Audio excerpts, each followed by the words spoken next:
ሰላም ጤና ይስጥልኝ አድማጭ ተመልካቾቻችን፣ ለዛሬ የያዝናቸውን ዋና ዋና ጉዳዮች ማሰማት እንጀምራለን። አብራችሁን ቆዩ። በኤርትራ ለ24 ዓመታት በእስር ላይ የሚገኘው ጋዜጠኛ ዳዊት ይስሐቅ በሕይወት መኖሩ ተገለጸ። በኤርትራ ለ24 ዓመታት ያለምንም ፍርድ የታሰረው ኤርትራዊው ጋዜጠኛ ዳዊት ይስሐቅ በሕይወት እንዳለ የስዊድን መንግሥት ዓርብ ዕለት አስታወቀ። የስዊድንና ኤርትራዊ ዜግነት ያለው ጋዜጠኛ ዳዊት በሕይወት መኖሩ የተሰማው የስዊድን መንግሥት ከ30 ዓመታት በኋላ ለመጀመሪያ ጊዜ ወደ ኤርትራ በመሄድ ከሀገሪቱ ከፍተኛ ባለሥልጣናት ጋር ከተወያዩ በኋላ መሆኑን ኤኤፍፒ ዘግቧል። የ61 ዓመቱ ጎልማሳ ዳዊት ይስሐቅ እንደ ኤሮፓያን አቆጣጠር በ2001 ዴሞክራሲያዊ ለውጥ እንዲመጣ የሚጠይቅ ጽሑፍ በጋዜጣ ላይ ካወጣ በኋላ ነበር በኤርትራ መንግሥት በቁጥጥር ስር የዋለው። የኤርትራ መንግሥት ወደ 20 የሚጠጉ ከፍተኛ ሚኒስትሮችን፣ የፓርላማ አባላትንና ነፃ ጋዜጠኞችን ሲያስር ዳዊትም ከነዚህ መካከል አንዱ ነበር። ጋዜጠኛ ዳዊት ይስሐቅ በእስር ላይ በቆየበት ዓመታት አንድም ክስ ያልተመሰረተበት ሲሆን ቤተሰብም ሆነ የትኛውም አካል ስላለበት ሁኔታ መረጃ ለማግኘት ሳይቻል ቆይቷል። አስመራ ጋዜጠኛው በእስር ላይ ባለባቸው ዓመታት ሁሉ የት እንዳለ ወይም ስለ ጤንነቱ ምንም አይነት መረጃ ሰጥታ አታውቅም። የኛ ግምገማ በሕይወት እንዳለ ነው። በጉብኝታችን ወቅት ከዚያ ግምገማ ጋር የሚቃረን ምንም አዲስ መረጃ አልደረሰንም ሲሉ ሚኒስትሯ ለኤኤፍፒ የዜና ወኪል ተናግረዋል። የዜና ወኪሉ ስቴነርጋርድ ግምገማቸው የተመሰረተበትን መረጃ ምን እንደሆነ ቢጠይቅም ለመናገር ፈቃደኛ ሳይሆኑ ቀርተዋል። የእርሱ ከእስር መፈታትና ከቤተሰቡ ጋር መገናኘት ምን ያህል አስፈላጊ እንደሆነ ግልጽ አድርጌያለሁ ሲሉ አክለዋል። የጋዜጠኛ ዳዊት ልጆች የሆኑት ቤተልሔም እና ዳናይት ዓርብ ዕለት በሰጡት መግለጫ የስቴነርጋርድን ጉብኝት ተከትሎ ተስፋ እንዳላቸው ተናግረዋል። የስዊድን የውጭ ጉዳይ ሚኒስተር ከጉብኝቱ ጋር በተያያዘ አባታችን በቅርቡ እንደሚፈታ ማረጋገጫ እንደተቀበለ እንገምታለን ብለዋል። በተመሳሳይ ጊዜ አሳሳቢ ጥያቄዎች አሁንም አሉ። ኤርትራ የውጭ ጉዳይ ሚኒስትር አባታችንን በሰብአዊነት እንድትለቅ በመስከረም 25 ላቀረበው ጥያቄ እስካሁን ምላሽ አልሰጠችም። በተጨማሪም ስዊድን ጋዜጠኛው በሕይወት ስለመኖሩ በማያሻማ መልኩ የሚያረጋግጥ መረጃ ማግኘት አለመቻሏ ትልቅ ሐዘን እንደሆነ ተናግረዋል። ስቴነርጋርድ ለኤኤፍፒ እንደተናገሩት የጋዜጠኛ ዳዊት ጉዳይ ከባድ ነበር።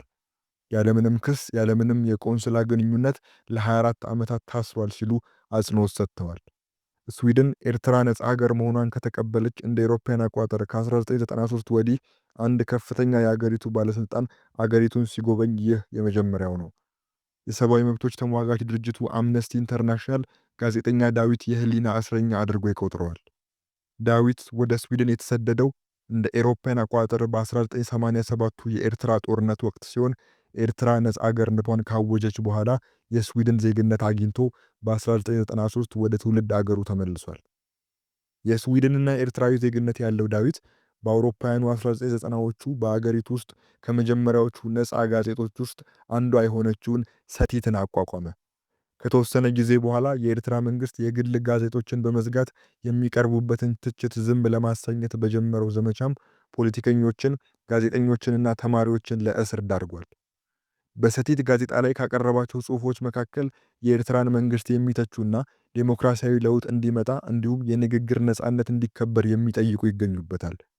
ጋዜጠኛ ዳዊት የፖለቲካ ተሐድሶን ከሚሹ ፖለቲከኞች የተላከ ግልጽ ደብዳቤ ካሳተመ በኋላም ነው ለእስር የተዳረገው። ዳዊትን ጨምሮ በርካታ የግል ጋዜጣ አዘጋጆችም በጎርጎሮሳውያኑ 2001 ለእስር ተዳረጉ። ባለፈው ዓመት ጋዜጠኛ ዳዊት ፍርድ ቤት ለንግግር ነፃነት ባደረገው ትግል በስዊድን ተሸላሚ ሆኗል። ኤርትራዊና ስዊድናዊ ጋዜጠኛ ዳዊት ኤድልስታም የተባለ ሽልማት የተበረከተለት ልዩ ለሆነ ጀግንነቱ እንደሆነ ተቋሙ በወቅቱ አስታውቆ ነበር።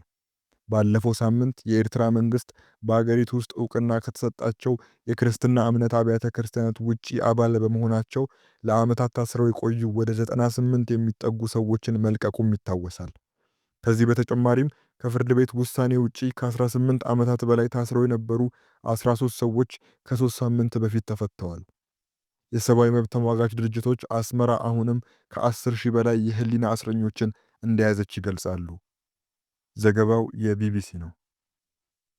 ወደ ሌላው የቢቢሲ ዘገባ ስናልፍ ግብጽ ታላቁን የኢትዮጵያ ህዳሴ ግድብን በተመለከተ ከኢትዮጵያ ጋር ህጋዊ አስገዳጅ ስምምነት ላይ ከመድረስ በስተቀር ሌላ ምንም አይነት ችግር እንደሌለባት ፕሬዝዳንት አብዱል ፈታህ አልሲሲ ተናገሩ።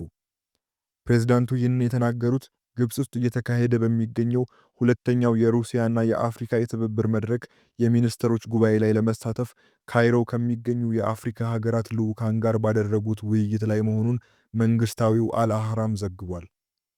ግብጽ ከኢትዮጵያ ጋር ችግር የለባትም ያሉት አልሲሲ ነገር ግን ብቸኛው ፍላጎቷ በአባይ ወንዝ ላይ ያላት መብት እንዳይነካ ማድረግ ነው። ለዚህም ህጋዊና አስገዳጅ ስምምነት እንዲደረስ ነው በማለት ኢትዮጵያ ገንብታ ስራ ባስጀመረችው የህዳሴ ግድብ ላይ የሀገራቸውን አቋም በአጽንኦት ሰጥተው ተናግረዋል ተብሏል። ከጥቂት ሳምንታት በፊት የግብፁ የውጭ ጉዳይ ሚኒስትር ባድር አብድላቲ ለ13 ዓመታት ከኢትዮጵያ ጋር የተደረጉ ንግግሮች ውጤት ያስገኙ ባለመሆናቸው አገራቸው ተጨማሪ ውይይት እንደማትፈልግና መብቷን በዓለም አቀፍ ህግ መሰረት እንደምታስከብር ለቢቢሲ ተናግረው ነበር። የግድቡ ግንባታ በተካሄደበት 14 ዓመታት ውስጥ በኢትዮጵያና በግብጽ እንዲሁም በሱዳን መካከል በተደጋጋሚ ሲቋረጥና ሲቀጥል የቆየ ድርድር በተለያዩ አገራትና ተቋማት አሸማጋይነት ሲካሄድ መቆየቱ ይታወሳል። በእነዚህ ጊዜያት ሁሉ አሁን ፕሬዝዳንት አልሲሲ ያነሱት የግድቡን ውሃ አሞላልና ዘላቂ አስተዳደርን በተመለከተ ህጋዊና አስገዳጅ ስምምነት ኢትዮጵያ እንድትፈርም በተደጋጋሚ ከግብጽ የቀረበው ጥያቄ ተቀባይነት ባለማግኘቱ ከስምምነት ላይ ላለመድረሳቸው ምክንያት ሆኖ ቆይቷል። ግብጽ የምትጠይቀው ታሪካዊ የአባይ ውሃ ድርሻዋንም በተመለከተ ኢትዮጵያ ባልተካተተችበትና ምንም ድርሻ ባልነበራት ኢፍትሐዊ ባለችው የቅኝ ግዛት ዘመን ስምምነት እንደማትገዛ በመግለጽ ውድቅ አድርገዋለች። የአባይ ወንዝ ከ85 በመቶ በላይ ውሃውን የሚያገኘው ከኢትዮጵያ ሲሆን የወንዙን አብዛኛውን ውሃ የምትጠቀመው ግብጽ በኢትዮጵያ የተገነባው ግድብ ብቸኛ የውሃ ምንጭ መጠን ያሳጣኛል የሚል ስጋት ፈጥሮባታል። ግብጽ በአውሮፓውያኑ 1959 የተፈረመውና አብዛኛውን የወንዙን ውሃ ድርሻ የሚሰጣትን የቅኝ ግዛት ስምምነት በመጥቀስ የወንዙን ውሃ ሙሉ በሙሉ በበላይነት ለብቻዋ የመጠቀም ፍላጎት አላት በማለት ኢትዮጵያ ይህ ሁኔታ መለወጥ እንዳለበት ስትከራከር ቆይታለች። ኢትዮጵያ በአባይ ወንዝ ላይ ያላት ድርሻዋን ባረጋገጠ መልኩ ፍትሐዊና ምክንያታዊ አጠቃቀም ላይ ስምምነት እንዲደረስና ታላቁ የህዳሴ ግድብ የግብፅን የውሃ ደህንነት ላይ አደጋ የሚጥል አይደለም ስትል በተደጋጋሚ ገልጻለች። ፕሬዝዳንት አልሲሲ ከአፍሪካ ሀገራት ተወካዮች ጋር ቅዳሜ ዕለት ባደረጉት ውይይት ላይ ግብጽ በሌሎች አገራት የውስጥ ጉዳይ ውስጥ ጣልቃ አለመግባትና አለመረጋጋትን በማስወገድ በኩል ያላት ፖሊሲ ወጥና ጽኑ ነው ማለታቸውን ከጽህፈት ቤታቸው የወጣው መግለጫ አመልክቷል። የኢትዮጵያ የውጭ ጉዳይ ሚኒስቴር በቅርቡ ባወጣው ጠንካራ መግለጫ ግብጽ የአፍሪካ ቀንድን ለማተራመስ ጥረት እያደረገች ነው በማለት ከሷል። የዚህም ዋነኛ ትኩረት ኢትዮጵያ እንደሆነችና አጠቃላይ ቀጠናውንም የማናጋት ፍላጎት አለ ብሏል። በተጨማሪም ከቅርብ ጊዜያት ወዲህ በኢትዮጵያ መንግስት የመገናኛ ብዙሃን በሚቀርቡ ዘገባዎችና ውይይቶች ላይ በተለያዩ የአገሪቱ ክፍሎች የሚንቀሳቀሱ ታጣቂ ቡድኖች ትጥቅና ድጋፍን ከግብጽ እንደሚያገኙ የሚገልጹ ክሶች በተደጋጋሚ ይደመጣሉ። ፕሬዝዳንት አልሲሲ በተጨማሪም አገራቸው ከኢትዮጵያ ጋር ልዩነት ቢኖራትም አለመግባባቶች በውይይትና በፖለቲካዊ መፍትሄ መፈታት አለባቸው በሚል አቋም ግብጽ ማስፈራሪያዎችን ሰንዝራ አታውቅም ሲሉ ተናግረዋል።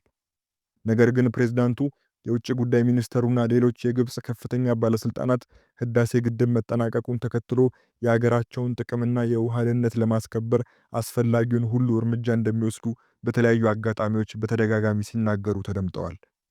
ፕሬዝዳንት አልሲሲ የህዳሴ ግድብ ጉዳይን ከዚህ ቀደም ወደ አፍሪካ ህብረት፣ የተባበሩት መንግስታት፣ አረብ ሊግ፣ የአውሮፓ ህብረት፣ አሜሪካና ሌሎች አገራት ዘንድ በመውሰድ በኢትዮጵያ ላይ ግፊት ለማሳደር ሲሞክሩ ቆይተዋል።